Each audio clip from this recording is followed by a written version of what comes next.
This is Jennifer Gamble. I'm with nextlevelguitar.com, and I'm here to show you just the basics of some slide guitars. For me personally, I picked a glass slide. I like the way it sounds. I think you got your choice between glass and metal slides.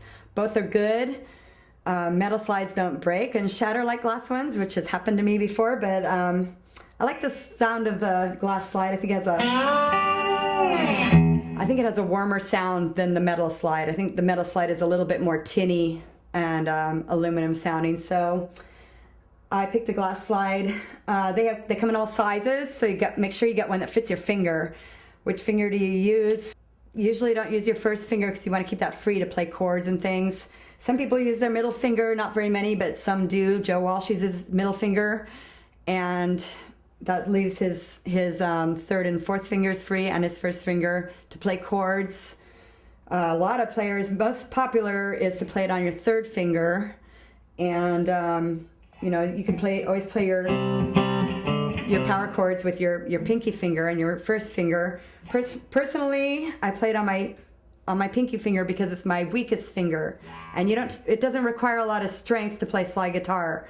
I mean, it doesn't require any strength at all, really, or any dexterity.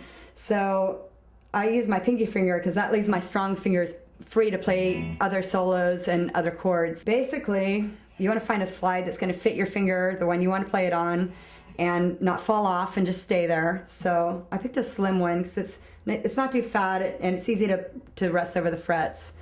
And when you first start playing slide, the main thing you want to remember is you don't press down with the slide.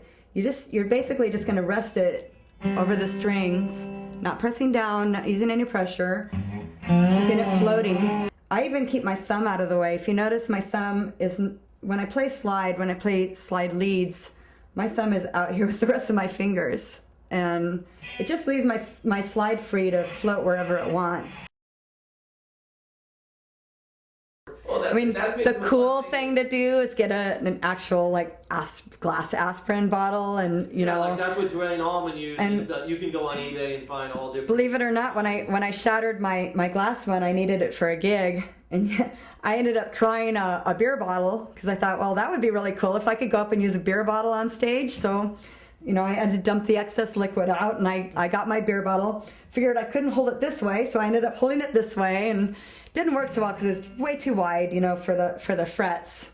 So I ended up going in the back and pulling out my lipstick case, and I pulled out the tube from my lipstick container, which is, I think, plastic, but it fit around my finger, and I was able to use that as a slide. And I've actually heard of other guitar players doing that before, so I actually got that. I think I got that idea from Alex Lifeson. I don't remember exactly who used that the first time, but I know I read that somewhere. So when you come to playing the slide, you want to play on strings where you could play one or two or three notes together, because you're basically stuck in this position. You want to have your slide perpendicular to the neck of the guitar and horizontal with the fret. So here's your fret. You want your slide right there in exact parallel with the fret. And in fact, you want to be pretty much on top of the fret when you play your notes. You don't want to be behind the fret because you're going to get a little twanginess. You don't want to be in front of them. The notes are going to be off. So you want to be right on there, and you don't want to press down. So you're just, you know, you're just touching the string with the slide. So here you're playing. I'm just playing right on top of that fret at the 5th fret. Listen if I slide down a little bit. See how it's off? You want to be right on top of that fret. I'm playing the 2 middle strings right here. If I slide up a little bit, off. Okay, so you want to be right on that fret. You don't want to be angled. You got bad notes again, okay?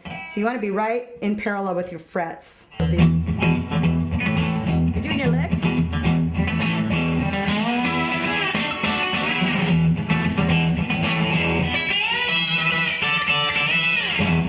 Here's your second one. Got that? Here we go.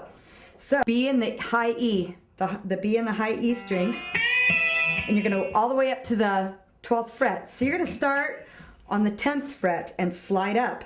You're going to move it over to the B and the E strings, and you're gonna, you know, play with some aggression and just start on the 10th fret and slide up. Slide up to the 12th fret. So let's do it real slow, okay? It's the exact same riff, just on different strings. So you want to mute everything else except for your B and your high E, okay? With your right hand, just kind of rest your palm there and pluck your B string. You're going to start with your B string on the 10th fret and slide up. So slide up on the B, slide up from the 10th fret to the 12th, and hit your E when you get up to that 12th fret. You might want to up chuck that with your pick, up pick. Or you could do a whole chord. I don't recommend going down. Do it up pick. So sliding up from the 10th fret to the 12th on the B string. Hit that up pick on your high E, and then go from there. Lift your slide off the neck, mute your strings, press it back down to where you started on the 12th, on the 10th fret, and then just do that rhythm, plucking down 2 times, and on the 3rd time, slide up. Got that? So it'll be something like this.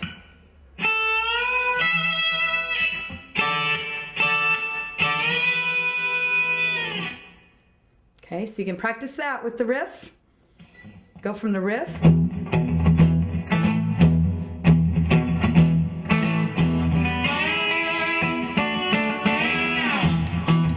Now do your lick.